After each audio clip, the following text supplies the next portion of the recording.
UKLO 1 year masters. No IELTS required up to 5 years visa. High visa success rate. ఇప్పుడు అంటే ఇది జనాల్లో రేకెత్తుతుంది. అలాగే బీఆర్ఎస్ నాయకుల్లో కూడా కార్యకర్తల్లో కూడా ఒక వార్త అయితే రేకెత్తుతుంది. ఏమని అంటే ఇప్పుడు సీఎం రేవంత్ రెడ్డి గారు సీఎం అవ్వకముందు తను ఒక ఛాలెంజ్ చేశారు. అంటే నేను సీఎం అయిన తర్వాత అంతకంత చూపిస్తాను అని చెప్పేసి ఒక ఛాలెంజ్ చేశారు. అదే ఇప్పుడు కుట్రపూరితంగా ప్లాన్ పకడ్బందీగా చేసి ఇలా చేస్తున్నారా అని. ఎందుకంటే బీఆర్ఎస్ ఎమ్మెల్యేలు చాలా మంది ఉన్నారక. ఎమ్మెల్యేలు అందరినీ కూడా కాంగ్రెస్ పార్టీలోకి లాక్కుంటున్నారు. అందుకే ఇప్పుడు బీఆర్ఎస్ ని భూస్థాపితం చెయ్యాలి అనే ప్లాన్ పకడ్బందీగా చేసి కుట్రలు పన్నుతున్నారు అంటున్నారు. మీరేమంటారు? ఇంతకుముందు కాంగ్రెస్ పార్టీని భూస్థాపితం చేస్తామని 12 మందిని లాక్కుపోయాడు కేసీఆర్. ఓకే, 12 మందిని లాక్కుపోయాడు. మేము ఎవరిని లాక్కొచ్చుకోలేదు. మాకు 64 సీట్లు వచ్చినాయి. మేము ఒక్కరిని కూడా తీసుకోకుండా గవర్నమెంట్ ఫామ్ చేసాం. మేమైతే తెచ్చుకొని ఫామ్ చేయలేదు. మేము ఫామ్ చేసాము. మా స్టాండ్స్ మీద మేము ఫామ్ చేసాము. మా అన్న కాలర్ ఎగరేసి ఎట్లా చెప్పాడో నేను ఫామ్ చేస్తాను అట్లాగే ఫామ్ చేశాను. అట్లే ఫామ్ చేశారు అంతే. కానీ దీని వెనకాల ఎలాంటి కుట్ర లేదు. ఎలాంటి కుట్ర లేదు. ఇప్పుడు వచ్చే వాళ్ళు వాళ్ళ ఇష్టంతో వస్తున్నారు తప్పితే మేము పట్టుకొని లాగట్లేదు వాళ్ళని. ఎందుకంటే ప్రతి ఒక్కరికి ఏదో ఒక వీక్ పాయింట్ ఉంటుంది. ఎవరో ఒకరు ఏ విధంగానో ఒక విధంగా పార్టీలోకి రావాల్సిందే వస్తారు. అంతేగాని మేము రండి రండి అని పిలిచే ఇది లేదు.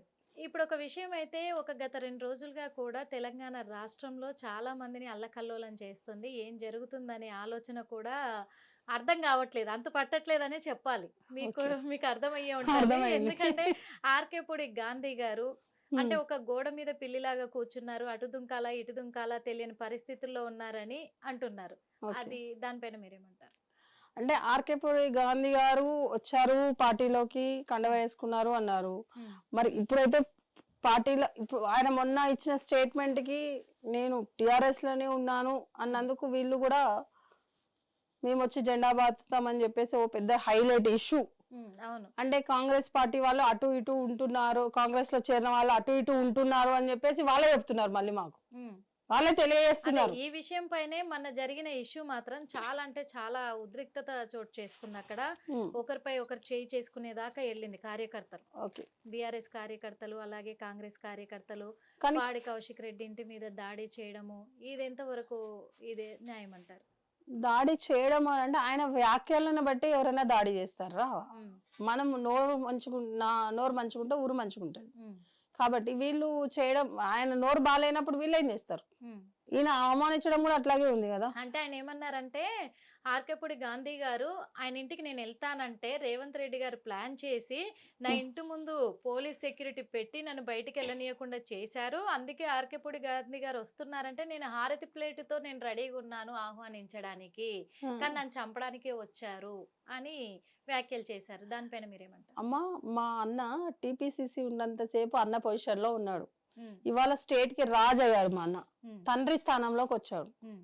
తండ్రికి పిల్లల యోగక్షేమాలు కావాలి కాబట్టి మా అన్న ఆ పనులలో ఉన్నాడు. కానీ ఈ విధవన కొడుకు మీద ఒకడే ఉన్నాడని అయితే లేదు కదా. స్టేట్ లో 40 కోట్ల మంది జనాభాకి మా అన్న సమాధానం చెప్పాలి. తండ్రి స్థానంలో కూర్చొని సమాధానం, రాజు స్థానంలో కూర్చొని సమాధానం చెప్పాల్సిన రేవంత్ రెడ్డి గారికి ఏ పని పట్ట లేదా? వీడు ఒక్కడే ఉన్నాడా? కౌశిక్ రెడ్డి గారు వాడొక్కడి గురించి వాడేనా మాకు టార్గెట్? ఇంకెవరు లేడా? మాకు వేరే పనులేం లేవా? జనాల గురించి ఆలోచించే పని లేదా? అంటే ఇప్పుడు తన ఇంటిపైన దాడి చేశారు, అద్దాలు ధ్వంసం చేశారు, పూల కుండీలు ధ్వంసం చేశారు, టమాటాలు గుడ్లు కూడా కొట్టారు. ఇదంతా వాళ్ళు చేసుకున్న క్రియేటివిటీ. వాళ్ళు రాజకీయంగా మేము ఎలా హైలైట్ అవ్వాలి, మేము ముందుకు పోవట్లేదు అని వాళ్ళు చేసుకున్నదే. అది వాళ్ళు చేసుకొని కాంగ్రెస్ పార్టీ వాళ్ళు చేసిరంటే ఎంతవరకు కరెక్ట్? అది కాదు కదా. అంటే ఇంకా రోజు అందరికి కూడా పబ్లిక్ కూడా ఇప్పుడు అసలు అక్కడ ఆర్కేపూడి గాంధీతో ఎంత మంది పోయినరమ్మా? లెక్కకైతే ఒక్క లేడీ ఉంది అక్కడ.